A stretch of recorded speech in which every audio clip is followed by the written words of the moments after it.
Hello, नमस्ते मेरे दोस्तों, मेरे साथियों। मैं आपके सामने फिर उपलब्ध हूँ, अभिषेक सिन्हा। आज हिस्ट्री का चैप्टर 2 लेकर उपलब्ध हूँ।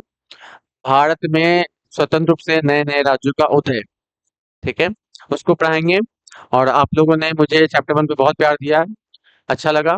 आप उसका मैंने 3 लेक्चर आपका ऑब्जेक्टिव क्वेश्चन का दिया, 80 क्वेश्चन है। अभी उसमें लगभग 150 क्वेश्चन और आएगा। 150 क्वेश्चन करीब और आने वाला है। वो हम एक दो दिन बीच कर करके शूट करके आपको डालते जाएंगे। और एक दो दिन बाद हम लाइव भी आएंगे। सब सेट हो चुका है, लाइव भी आना है मुझे, तो लाइव आएंगे। बस यही है, शुरुआती में बोल रहे हैं, अगर पढ़ाई अच्छा लग रहा है, समझ में आ रहा है, तो लाइक सब्सक्राइब शेयर जरूर करें, ठीक है। और कोई सजेशन हो तो सजेशन जरूर दें। अभी हम स्टार्ट करें, चैप्टर 2 पढ़ाने वाले हैं, ठीक है। ये लॉन्च हो जाएगा इस संडे को, उम्मीद है कि लॉन्च हो जाएगा। सारे टीचर उपलब्ध होंगे आपके बीच में, और सारे टीचर अपने बारे में बताएंगे, मैं क्या बताऊं। फिर सारे टीचर आपके बारे में बताएंगे कि क्या क्या उन्होंने कब से पढ़ा रहे, कब क्या किया कि नहीं किया। ये आज आपका स्टार्ट हो रहा है। 18वीं शताब्दी में मुगलों में स्वतंत्र हुए क्षेत्रीय राज्य, ठीक है, चैप्टर 2 लेक्चर 1। मेनली मैंने ये फिगर लिया, बंगाल सबसे बड़ा उस समय प्रदेश था, क्योंकि उसमें बांग्लादेश इंक्लूड था। ये जो देख रहे हैं आप बंगाल, ये जो बंगाल आप देख रहे हैं, ये इसको हम लोग पूरा बंगाल कहते थे। ये पूरा बंगाल था हमारा, ये पूरा बंगाल था, ये ऊपर तक है ना। ये जो आपका है, ये ऊपर तक है आपका, ये पूरा बंगाल है। आप सोचिए कि बंगाल कितना बड़ा था। इतना बड़ा प्रदेश में बंगाल को मुगल अपने समक्ष कब तक रख पाता। हुआ क्या कि 1700 ईस्वी में, 1700 ईस्वी में बंगाल का, बंगाल का अंतिम नवाब, अंतिम नवाब को नियुक्त किया गया। अंतिम नवाब को, अंतिम नवाब को नियुक्त किया गया, जिसका नाम था मुर्शिद कुली खां। मुर्शिद कुली खां। अब जैसा जानते हैं, अब जैसे जानते हैं कि 1707 ईस्वी में औरंगजेब की मृत्यु हो गई थी। 1707 ईस्वी में औरंगजेब की मृत्यु हो गई थी। जब 1707 ईस्वी में औरंगजेब की मृत्यु हो गई, आपको ये पता है कि उस समय के बाद कोई भी ऐसा मुगल शासक नहीं था जो वो मुगल सत्ता को अस्थायी रूप से चला पाता। क्या हुआ कि 1717 ईस्वी में, 1717 ईस्वी में, 1717 ईस्वी से लेकर 1727 ईस्वी तक मुर्शिद कुली खां का समय था।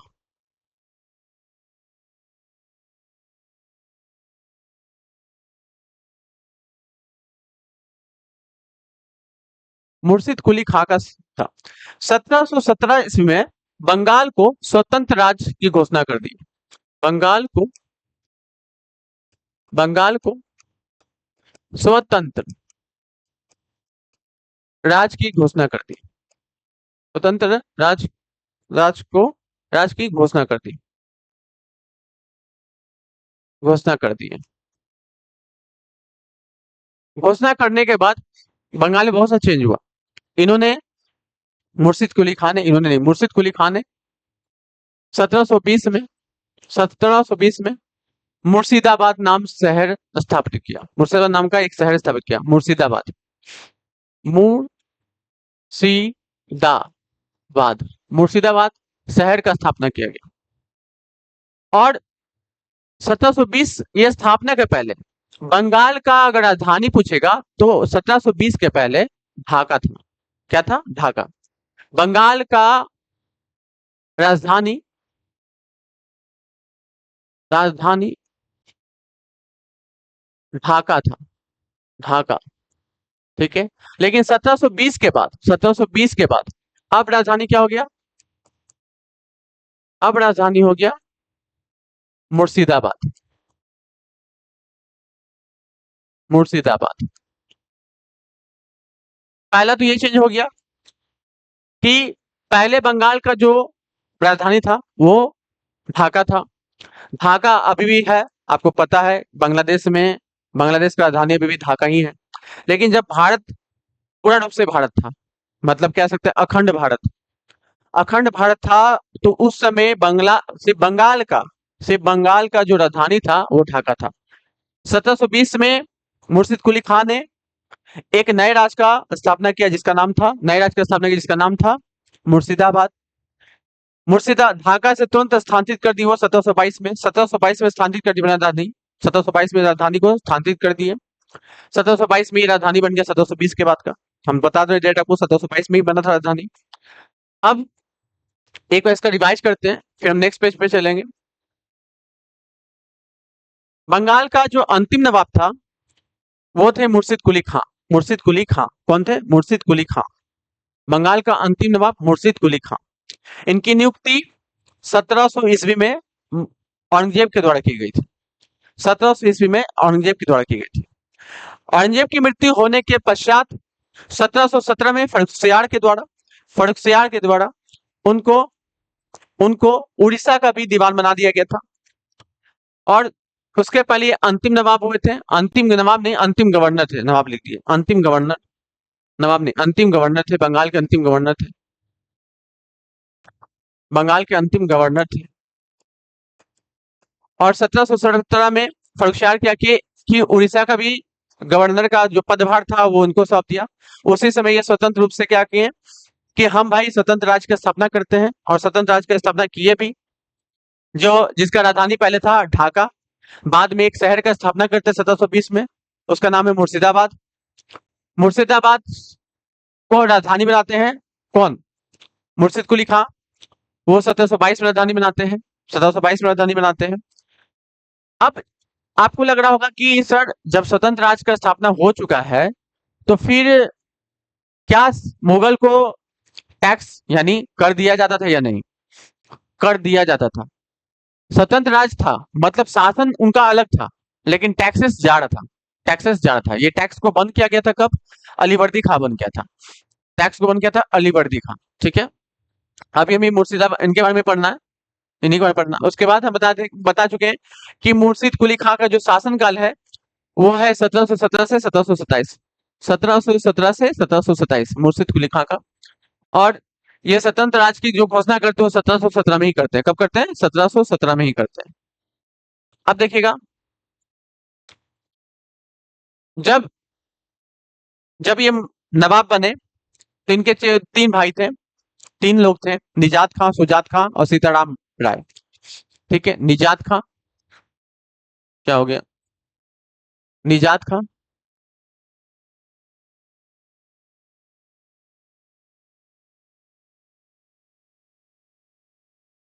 निजात खां, सुजात खां, सीताराम राय। ये क्या किए? विद्रोह कर दिए। विद्रोह कर दिए। विद्रोह। इस विद्रोह को इस विद्रोह को मुर्शिद कुली खां मुर्शिद कुली खां हाँ आसानी से दबा दिए। आसानी से दबा दिए। आसानी से दबा दिए। मुर्शिद कुली खां इस चीज को क्या किए? आसानी से दबा दिए। मुर्शिद कुली खां इस चीज को क्या किए? आसानी से दबा दिए। और इन्होंने किसी भी किसी भी बंगाल में किसी बंगाल के किसी भी इंसान को या जो उनके खिलाफ थे उन्होंने उपजने नहीं दिया, आगे बढ़ने नहीं दिया। जब इसको दबाया गया तो ये सब समझ चुके थे कि अब मेरा यहाँ पे कोई दाल गलने वाला नहीं है। इसे फिर कोई सर उठाए ही नहीं। दूसरा कोई सर उठाए नहीं। मुर्शिद कुली खां तक कोई दिक्कत नहीं हुआ। कोई दिक्कत नहीं हुआ। मुर्शिद कुली खां तक कोई दिक्कत नहीं हुआ। एक मिनट, जस्ट ए मिनट।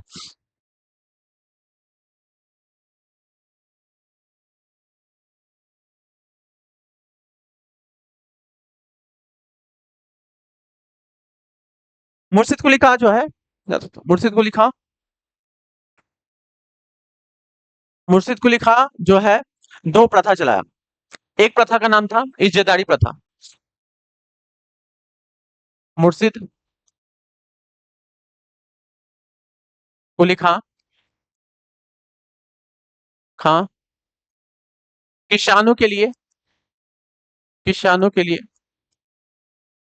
तकाबी दी। किसानों के लिए तकाबी ऋण, किसानों के लिए तकाबी ऋण, 1 मिनट।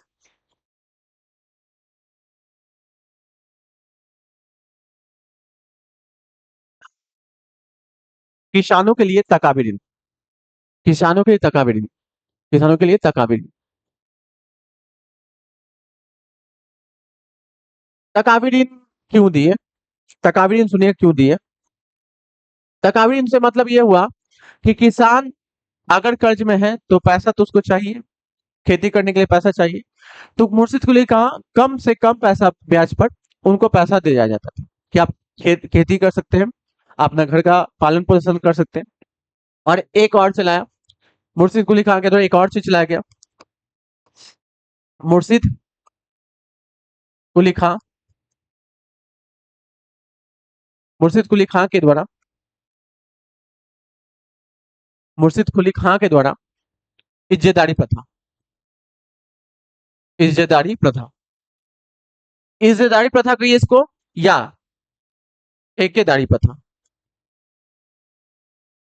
देखिए, अभी भी आप लोग जानते हैं कि ये ठेका शब्द से आप समझ गए होंगे कि आज भी रोड का कोई ठेका लेता है बनाने के लिए, या कोई कंस्ट्रक्शन बिल्डिंग है उसको ठेका लेता है। तो उस समय इज्जतदारी प्रथा समझिए एक तरह से ठेकेदारी प्रथा था। मतलब क्या था कि मान लीजिए कोई कोई जमीन है, कोई जगह भूरा जैसे वसूलना है किसी जगह पर, तो वहां पे किसी इंसान को ठेका दे दिया, क्या आप इस जगह पे जमीन का जो भी कर आएगा, टैक्स आएगा, वो आप वसूलेंगे और वसूल को पहुंचाएंगे किसके पास? मुर्शिद कुली खां के पास। तो इसी को हम लोग कहते हैं इज्जतदारी प्रथा या ठेकेदारी प्रथा, इज्जतदारी प्रथा या ठेकेदारी प्रथा, इज्जतदारी प्रथा या ठेकेदारी प्रथा, इज्जतदारी प्रथा या ठेकेदारी प्रथा, ठीक है, इज्जतदारी प्रथा या ठेकेदारी प्रथा, ठीक है। फिर से समझिए एक बार, एक पॉइंट फिर से बोल दे रहे हैं हम, एक बार फिर से बोल दे रहे हैं।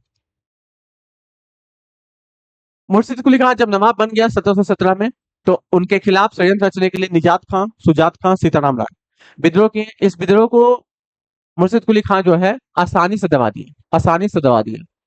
मुर्शिद कुली खां किसानों के लिए तकाबी ऋण लेकर आए। क्या लेकर आए? तकाबी ऋण लेकर आए। क्या लेकर आए? तकाबी ऋण लेकर आए। तकाबी ऋण उन किसानों के लिए था कि जो किसान ऑलरेडी उनका खेती अच्छा नहीं हुआ, फसल अच्छा नहीं हुआ है और वो अपने घर का पालन पोषण नहीं कर सकते हैं, तो उनको पालन पोषण करने के लिए कम ब्याज पर, हम कह सकते हैं कम चीजों पर, उनको पैसा दिया जाता था कि आप अपना घर का पालन पोषण करें। फिर मुर्शिद कुली खां के द्वारा एक इज्जतदारी प्रथा लाया गया। इज्जतदारी प्रथा का मतलब हो गया ठेकेदारी प्रथा। तो मतलब कहीं का भी अगर जमीन है, कहीं का भूरा जैसे वसूलना है, तो जगह को किसी इंसान को ठेके पे दिया जाता था कि आप यहाँ से कर वसूल और हमको लाकर दो, ठीक है। इसे कहते हैं ठेकेदारी प्रथा। एक बार फिर से एक बार रिविजन यहाँ पीछे से कर लेंगे कि बंगाल का जो अंतिम गवर्नर था उसको नियुक्त किए थे औरंगजेब, जिनका नाम था मुर्शिद कुली खां। मुर्शिद कुली खां का जो नियुक्ति हुआ 1700 ईस्वी में हुआ। 1707 में जब औरंगजेब की मृत्यु हो जाती है, तो बंगाल टैक्स तो वसूल रहे थे, वसूल के देते थे किसको? मुगल को देते थे। लेकिन मुगल में 1717 में फ्रंकसियार आते हैं और फ्रंकसियार जो है इनको उड़ीसा का भी दीवान सौंप देते हैं, दीवानी सौंप देते हैं, उड़ीसा का भी दीवानी सौंप देते हैं। उसके बाद क्या होता है, दीवानी सौंपने के बाद ये स्वतंत्र राज्य की घोषणा करते हैं, 1717 में स्वतंत्र राज्य की घोषणा करते हैं। लेकिन राजस्व जो है मुगल तक पहुंचाते रहते हैं, राजस्व जो है मुगल तक पहुंचाते रहते हैं। 1720 में एक शहर का निर्माण करते हैं। उस शहर का निर्माण का नाम है मुर्शिदाबाद। शहर का नाम क्या है? मुर्शिदाबाद। 1722 में इसी को वो क्या बनाते हैं? राजधानी बनाते हैं। 1722 में मुर्शिदाबाद को ही राजधानी बनाते हैं कौन? मुर्शिद कुली खां। और 1722 के पहले जो राजधानी था कौन था? ढाका था। और ढाका से स्थानांतरित कर दिया गया मुर्शिदाबाद, ठीक है। उसके बाद मुर्शिद कुली खां का जो समय काल यानी कार्यकाल है वो 1717 से लेकर 1727। फिर हम पढ़ा है कि जब मुर्शिद कुली खां गद्दी बैठते हैं, नवाब बनते हैं, तो उनके 3 लोग थे। एक थे निजात खां, सुजात खां, सीताराम राय। इन लोगों ने विद्रोह किया। विद्रोह करने के बाद मुर्शिद कुली खां इस विद्रोह को आसानी से दबा दिए। उसके बाद मुर्शिद कुली खान जो है किसानों के लिए तकाबरी लेकर आए। और मुर्शिद कुली खां के द्वारा इज्जतदारी प्रथा, इज्जतदारी प्रथा मतलब क्या हो गया? ठेकेदारी प्रथा। अब उम्मीद करते हैं आप समझ गए होंगे, अच्छे से समझ गए होंगे क्या हुआ। हुआ क्या कि 1727 में इनकी मृत्यु हो जाती है। 1727 में इनकी मृत्यु हो जाती है। 1727 में इनकी मृत्यु हो जाती है। 1727 में इनकी मृत्यु हो जाती है, जिस कारण नवाब के रेस में इनका दामाद, इनका दामाद आता है। नवाब के रेस में इनका दामाद आता है। उसको हम कोशिश करते हैं कि नेक्स्ट पेज में लिख देते हैं, नेक्स्ट पेज में लिख देते हैं। ठीक है, नेक्स्ट पेज में लिख देते हैं, ज़्यादा अच्छा रहेगा आपके लिए। देखिएगा, थोड़ा सा, 1 मिनट, जस्ट मिनट। देखिएगा, नेक्स्ट पेज लिख रहे हैं हम। पेज के बाद क्या होता है?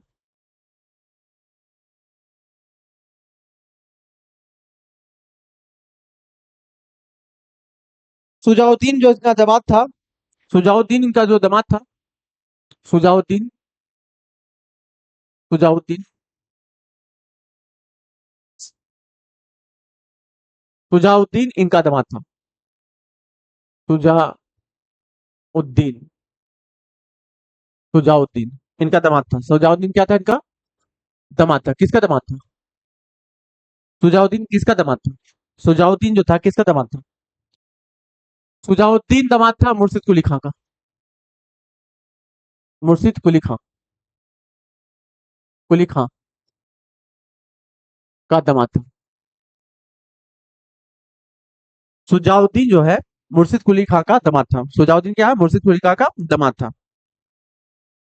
और इन्होंने क्या किया, बड़ा काम क्या किया कि इन्होंने बिहार प्रांत का, बिहार प्रांत का, बिहार प्रांत का विलय, बिहार प्रांत का विलय बंगाल प्रांत में कर दिए। बंगाल प्रांत में कर दिए। बिहार प्रांत का विलय बंगाल प्रांत में कर दिए। बिहार प्रांत प्रांत का विलय बंगाल प्रांत में कर दिए। ये कौन किए थे? तो सुजाउद्दीन। सुजाउद्दीन था कौन? मुर्शिद कुली खां का, मुर्शिद कुली खां का दामाद था। मुर्शिद कुली खां का क्या था? दामाद था। मुर्शिद कुली खां का क्या था? दामाद था। अब यहाँ पे क्या होता है ना कि जब दामाद था, प्रांत में विलय कर दिए हैं, तो प्रांत विलय करने के बाद एक प्रांत और बड़ा हो गया इनका, बहुत बड़ा प्रांत हो गया। तो उसको चलाने के लिए कोई ना कोई तो चाहिए ना। तो यहाँ का उप दीवान नियुक्त करते हैं। कहाँ का? उप दीवान नियुक्त करते हैं। उप दीवान नियुक्त करते हैं। किसको करते हैं? अली वर्दी खान। अली वर्दी, अली वर्दी खान, अली वर्दी खान। ये जो अली वर्दी खान था ना, ये बहुत बहुत अच्छे ढंग से आगे जाकर बंगाल को संभालता है। बहुत सुयोग्य व्यक्ति था। ये अच्छा काम करने जानता था, ये अच्छा समय जानता था। ठीक है, तो इनके बारे में भी हम जस्ट पढ़ेंगे, इनके बारे में जस्ट हम पढ़ेंगे, इनके बारे में हम जस्ट अभी पढ़ेंगे। इससे पहले थोड़ा सा आ जाते हैं। इनकी मृत्यु जो है, किनकी मृत्यु? सुजाउद्दीन की जो मृत्यु है, मृत्यु जो है, सुजाउद्दीन की जो मृत्यु है 1739 में, 1739 में, 1739 में हो जाता है। 1739 में मृत्यु हो जाता है। किसका मृत्यु होता है? सुजाउद्दीन का। किसका मृत्यु होता है? सुजाउद्दीन का। किसका मृत्यु होता है? सुजाउद्दीन का। और इन्हीं का बेटा जो है, इसके बाद इनका बेटा, इनका बेटा किसका बेटा? सुजाउद्दीन का बेटा, सुजाउद्दीन, सुजाउद्दीन का बेटा, सुजाउद्दीन का बेटा, सुजाउद्दीन का बेटा सरफराज, सरफराज अगला नवाब बनता है। बंगाल का अगला नवाब, बंगाल का अगला नवाब, बंगाल का अगला, बंगाल का अगला नवाब, नवाब, बंगाल का अगला नवाब। ठीक है, एक बार रिपीट कर दे, नीचे दिख रहा है कि नहीं दिख रहा है, एक मिनट देखने दीजिए हमको। हाँ दिख रहा है, ठीक है। तो हम एक बार रिपीट कर दे रहे हैं, फिर चलेंगे। सुजाउद्दीन जो है दामाद था किसका? मुर्शिद कुली खान का। ये अच्छा शासन किया, बढ़िया से चलाया। 1727 में मृत्यु होती है, तो उस समय से लेके 1739 तक ही चलाते हैं, 1739 तक चलाते हैं। ये क्या किया, सुजाउद्दीन का पहला कदम क्या हुआ कि जो बिहार प्रांत था उसका विलय कहाँ कर दिए? बंगाल प्रांत में कर दिए। कहाँ कर दिए? बंगाल प्रांत में कर दिए। बिहार प्रांत का विलय बंगाल प्रांत में कर दिए। अब बंगाल प्रांत में कर दिए तो बिहार को चलाने के लिए कोई ना कोई चाहिए। तो एक उप दीवान नियुक्त किए। एक क्या किए? उप दीवान नियुक्त किए। उप दीवान नियुक्त किए जिनका नाम क्या था? अली वर्दी खां। क्या नाम था? अली वर्दी खां। क्या नाम था? अली वर्दी खां। अली वर्दी खान नियुक्त हो गया और बहुत अच्छे कौशल व्यक्ति थे, कुशल व्यक्ति थे, ये शासनगढ़ में कुशल व्यक्ति थे। उसके बाद क्या हुआ कि सुजाउद्दीन की मृत्यु 1739 में होती है। सुजाउद्दीन की मृत्यु 1739 में होती है। सुजाउद्दीन की मृत्यु 1739 में होती है। सुजाउद्दीन की मृत्यु 1739 में होती है। मृत्यु होने के पश्चात सुजाउद्दीन का बेटा सरफराज खां, ये बनता बंगाल का अगला नवाब, बंगाल का अगला नवाब। ये जो ना अयोग्य था, ये भूत रत्न था, ज्यादा दिन टीका भी नहीं, ज्यादा दिन नहीं टिका। नहीं टिकने का इसके पीछे रीजन क्या था ना, कि ये अयोग्य था। सबसे पहला किसी के पे लग गया अयोग्यता का, माथा पे सिंबल लग गया, तो अयोगी कहलाएगा। क्या कहलाएगा? अयोग्य कहलाएगा। एक मिनट, जैसे फोन आ रहा है, हम ऐसा इसको कर देते हैं, साइलेंट करने दीजिए, एक मिनट।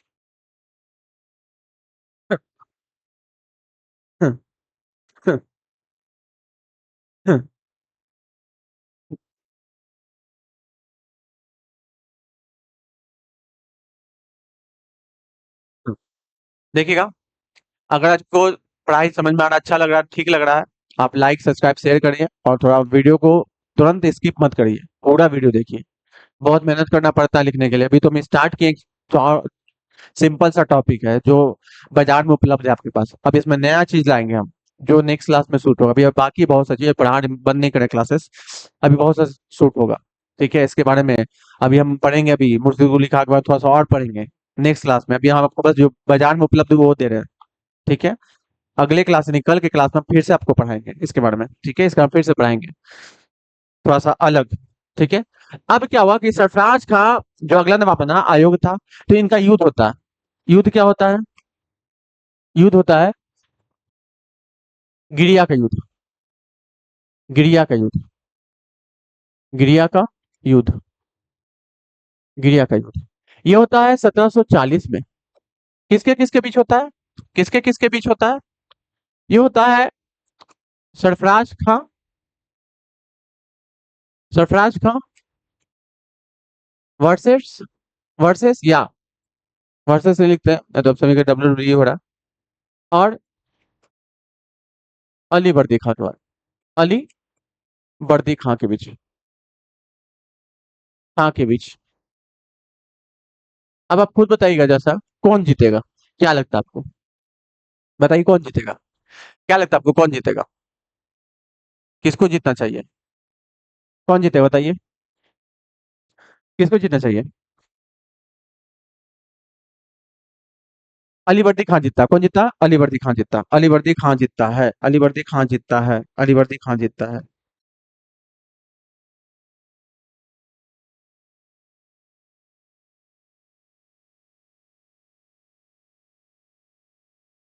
हम्म,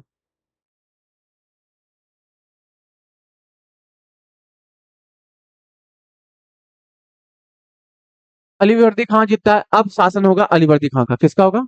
अली वर्दी खान का। अली वर्दी, हाँ। देखिए, हम ऐसा नहीं कि मोबाइल से देख के पढ़ रहे हैं, मोबाइल में हम आपके लिए शायरी खोजे, मोटिवेशनल शायरी। कहते हैं ना कि बिना बिना मोटिवेशन के हुए इंसान को पढ़ने मन नहीं लगता है, थोड़ा सा ये हो जाता है। तो मोटिवेशनल शायरी खोजे थे। हाँ, बहुत सब मिल गया, बहुत सब खोजे थे, एक दो हमको खोजे थे, तो दो तीन चार मिल गया मेरे को। ठीक है, पढ़ते पढ़ते पढ़ाते बता देंगे। अभी अलीवर्दी खां को पढ़िए। अलीवर्दी खां का जो शासन काल है, 1740 से लेकर 1756 तक, 1740 से लेकर 1756 तक अलीवर्दी खां का जो शासन काल है, कब से कब तक है? 1740 से लेकर 1756 तक, 1740 से लेकर 1756 तक। इनका सबसे मुख्य जो कार्य है, मुख्य कार्य है कि इन्होंने इन्होंने मुगलों को, मुगलों को कर देना बंद कर दिया, कर देना बंद कर दिया, कर देना बंद कर दिया। इन्होंने मुगलों को कर देना बंद कर दिया।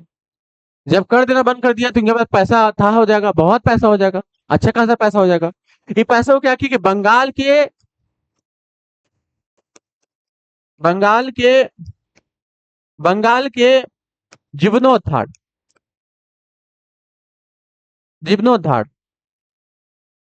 धार, जीवनोद्धार,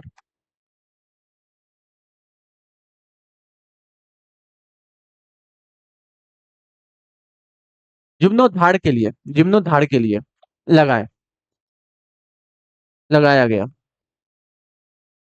जिससे उस समय बंगाल जो है ना, स्वर्ण काल कहलाता है। अलीवर्दी खां के समय को बंगाल का स्वर्ण काल कहलाता है।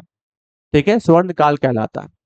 तो ये बंगाल, ये अलीवर्दी खां का सबसे बड़ा उपलब्धि था कि टैक्स देना बंद कर दिया। देखिए, आपको पढ़ा है मुर्शिद कुली खां, तो मुर्शिद वो हमें बोले ना कि मुर्शिद कुली खां जो है, वो मुगलों को टैक्स दे रहा था, कर दे रहा था, लेकिन अलीवर्दी खान जैसे ही आया टैक्स देना बंद कर दिया, टैक्स देना बंद कर दिया।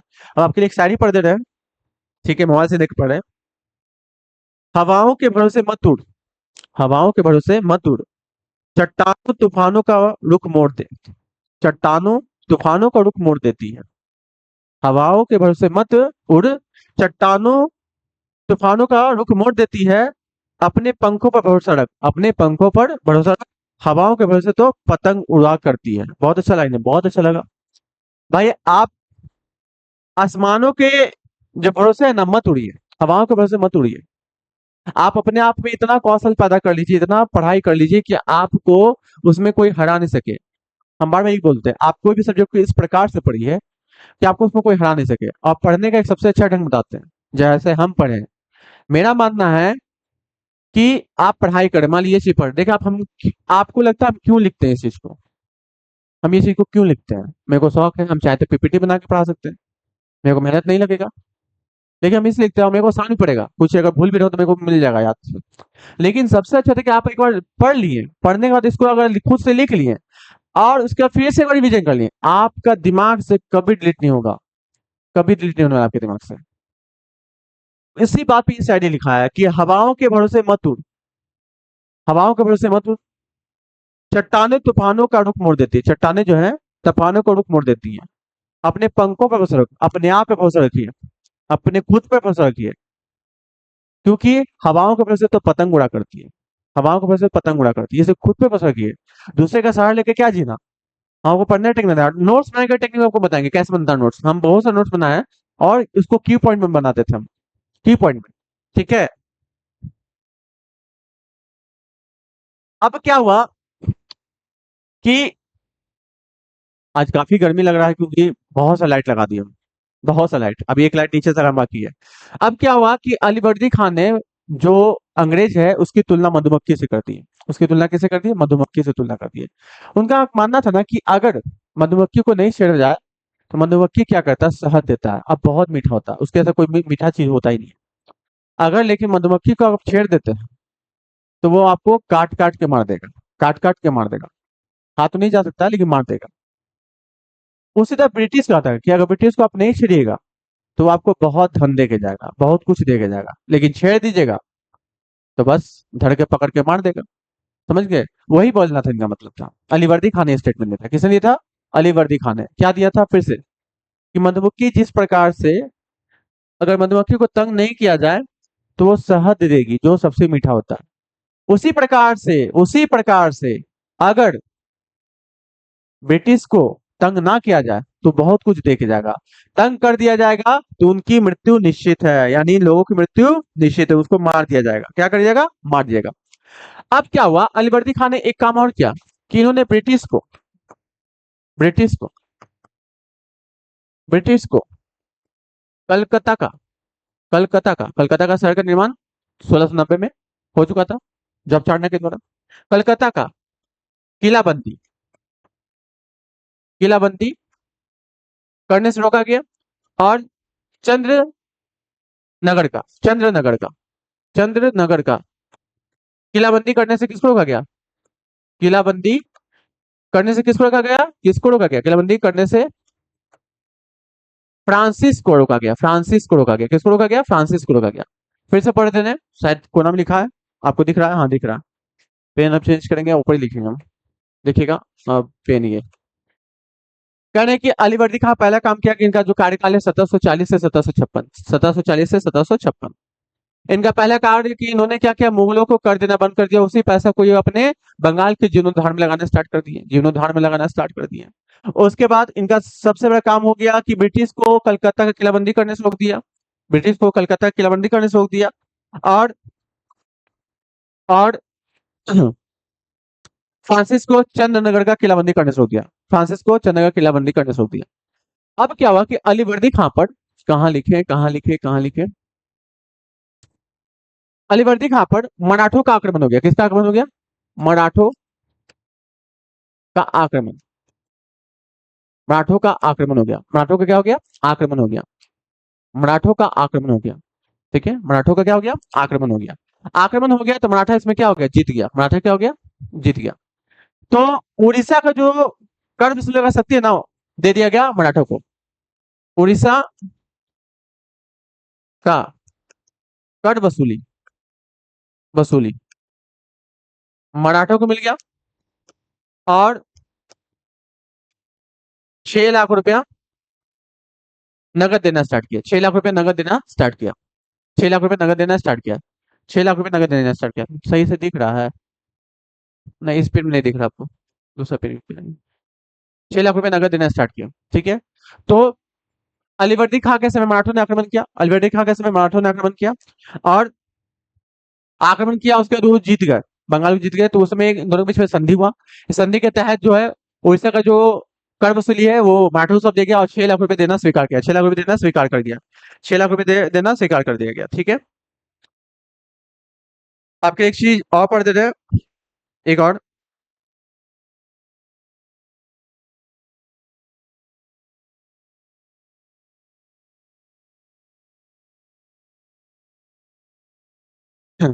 एक बार फिर से विजन करते हैं कि अलीवर्दी खां का जो समय कार्यकाल है 1740 1756, इन्होंने मुगलों को कर देना बंद कर दिया। मुगलों को क्या किया?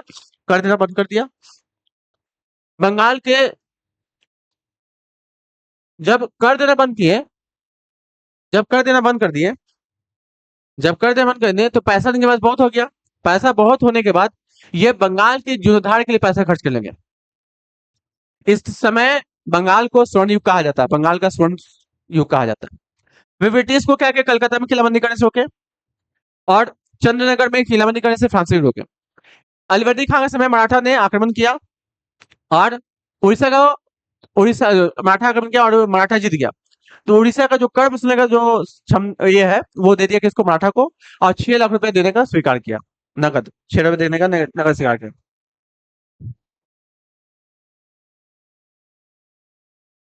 आपके लिए पढ़े सारी, आप लोगों के लिए है। वक्त से लड़कर जो नसीब बदल दे, वक्त से लड़कर जो नसीब बदल दे, इंसान वही जो अपनी तकदीर बदल दे।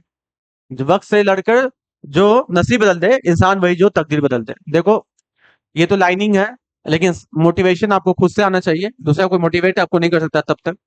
हमारी लाइफ में बहुत उथल पुथल हुआ है, लेकिन कभी हार नहीं माने। हार कभी नहीं माने। उठे, लड़े, फिर खड़े हुए, फिर कोई गिराने की कोशिश किया, फिर उठे, फिर लड़े, और फिर खड़े हुए। क्योंकि आपको पता है कि आपको तब तक कोई हार नहीं सकता जब तक आप खुद हार नहीं मान रहे। आपको भी ये निश्चित करना होगा कि आपको हार नहीं मानना है। तब तक हार नहीं मानना है जब तक आप जो प्राप्त करना चाहते हो मिल ना जाए। संघर्ष करते रहिए। बहुत लोग आएंगे आपके जीवन में जो आपको जानबूझकर तंग करेंगे, टीज करेंगे, आपको डिमोटिवेट करेंगे। मत करो, ये नहीं होगा, वो नहीं होगा, ऐसा होगा। आप अपने आप पे डिग रहिए कि नहीं, हम करके दिखाएंगे। होगा एक दिन, क्यों नहीं होगा? क्यों नहीं आएगा? होगा एक दिन। आज नहीं तो कल एक दिन ऐसा वक्त आएगा कि मेरा वक्त होगा। वो वक्त जब होगा मेरा, तो सब लोग देखेंगे। ठीक है, इसलिए अब क्या हुआ कि 1756 में सिराजुद्दौला आते हैं। 1756 में अलीवर्दी खां की मृत्यु होती है। 1756 में अलीवर्दी खां की मृत्यु होती है। 1756 में अली वर्दी 1756 में अली वर्दी खां की मृत्यु होती है। मृत्यु होती है, अली वर्दी खां की मृत्यु होती है। 1756 में अली वर्दी खां की मृत्यु है। जब मृत्यु होगी तो नो डाउट कोई ना कोई तो आएगा ना, कोई ना कोई आएगा। तो वो आते हैं सिराजुद्दौला। कौन आते हैं? सिराजुद्दौला। सिराजुद्दौला आते हैं। कौन आते हैं? सिराजुद्दौला आते हैं।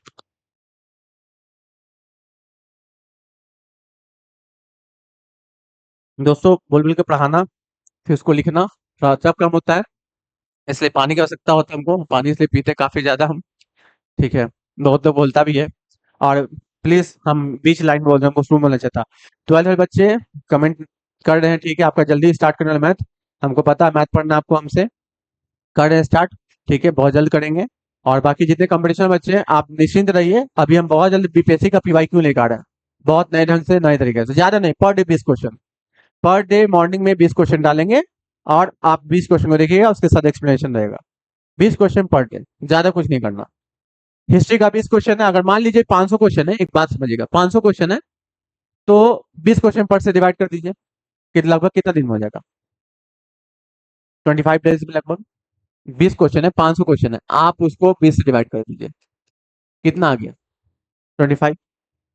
ठीक है, तो उसके बाद जब ये हो जाएगा फिर पॉलिटिकल आएंगे क्वेश्चन, फिर ज्योग्राफिकल आएंगे, फिर इकोनॉमिकल आएंगे, और अंतिम में साइंस। साइंस को ऐसा करेंगे कि आपका साइंस नहीं छूटे।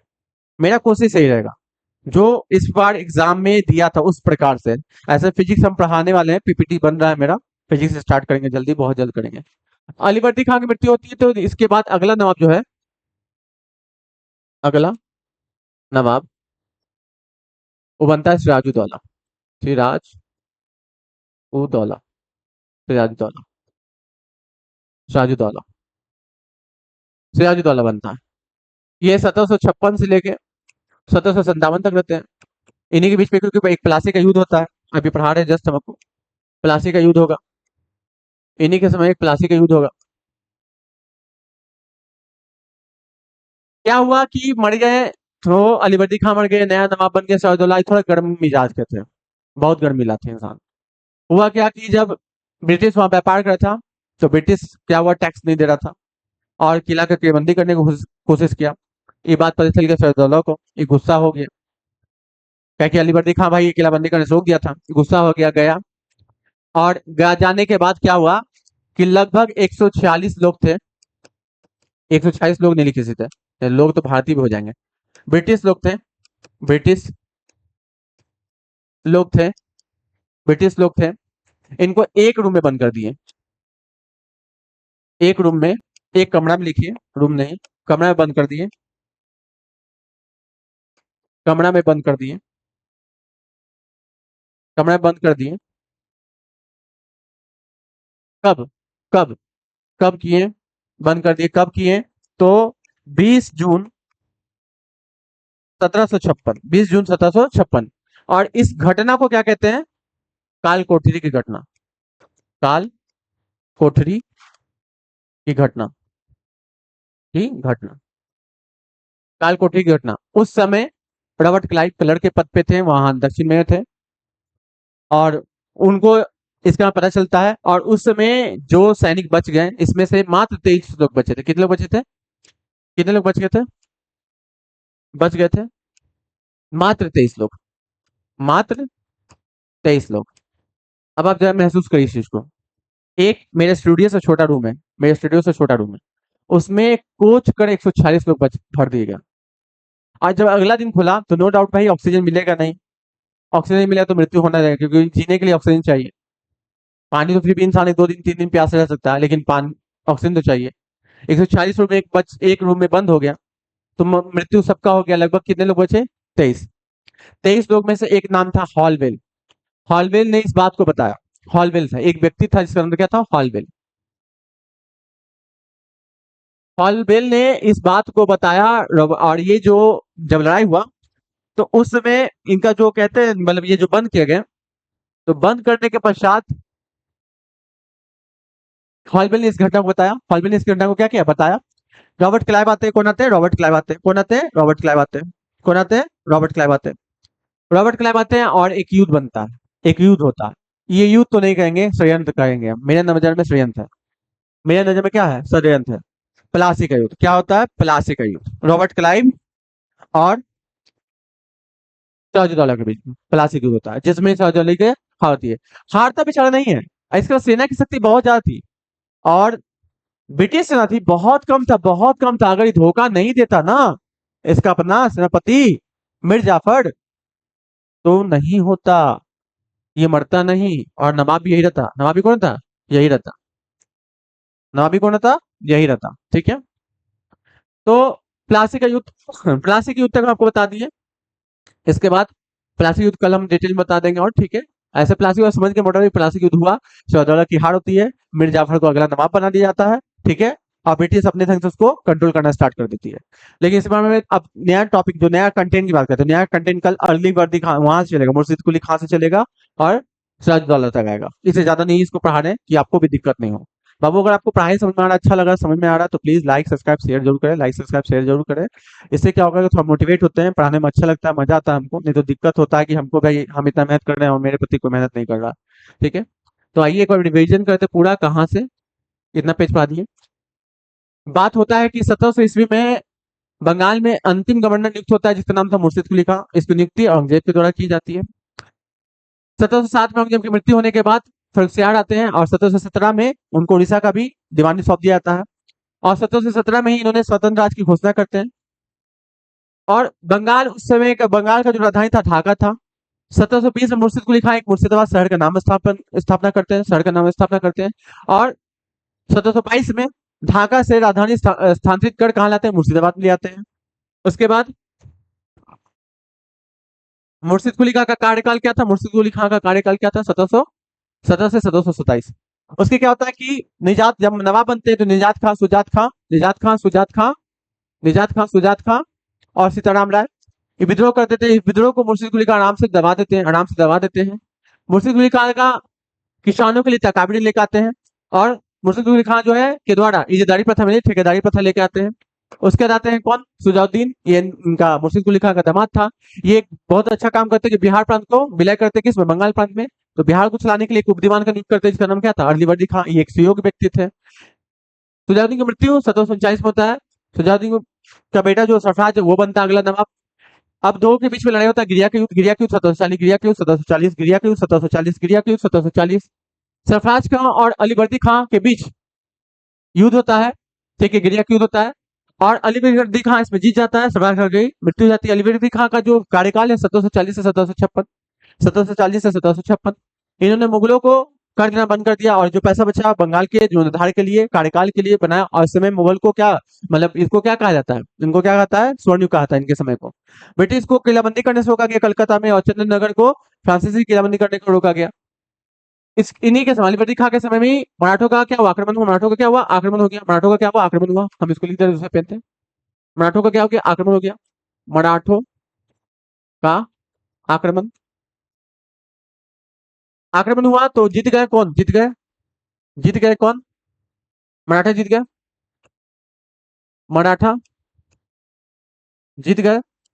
तो उड़ीसा का दिमाग, उड़ीसा का जो कर वसूलने का जो शक्ति था किसको दिया गया, उड़ीसा का कर वसूली, वसूली और 6 लाख रुपए, 6 लाख रुपए